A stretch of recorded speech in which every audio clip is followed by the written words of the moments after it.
Welcome back. The New York mayor's frontrunner, his name is Andrew Cuomo, former governor, facing possible legal problems. What are they? Well, the Justice Department has announced that it's opened an investigation into Cuomo for, it says, possibly lying, criminally so, to Congress about his handling of certain parts of the COVID reaction in New York. Scott MacFarlane joins me now. Scott, what's this all about? Republicans in Congress have been pressing for this for months now. They think Andrew Cuomo, when he sat before them in 2024, perjured himself when he was asked questions about New York's handling of COVID, his handling of COVID, and what was done with the nursing homes and the deaths in New York nursing homes during COVID. The Department of Justice has not commenting on this, but two sources familiar with the matter tell CBS News there is a criminal investigation launched into Andrew Cuomo, likely out of the U.S. Attorney's Office here in Washington, where a case involving lying to Congress would be housed.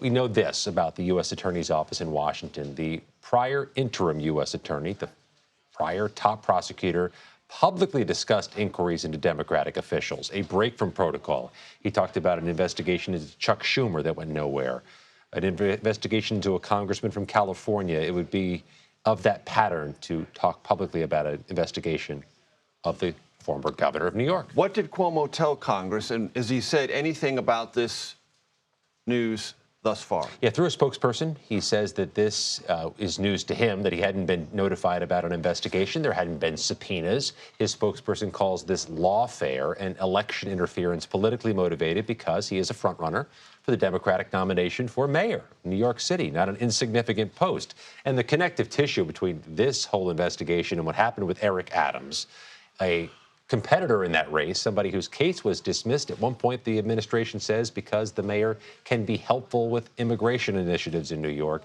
is not lost on anybody.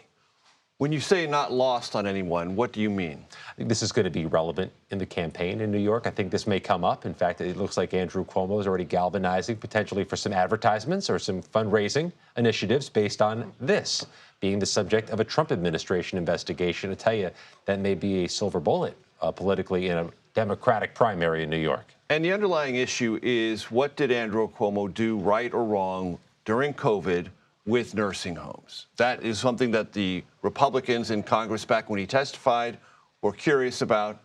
That's at the center of this. You'll recall when the Republicans took the U.S. House in 2023, they created a select committee to investigate how COVID was managed in states and cities, and Andrew Cuomo was right there in their target list from the jump. They got him to testify in 2024. Brad Wenstrup, the former congressman from Cincinnati, led that select committee. The House Oversight Committee was part of it, questioning Andrew Cuomo. They think he perjured himself. They're confident he did.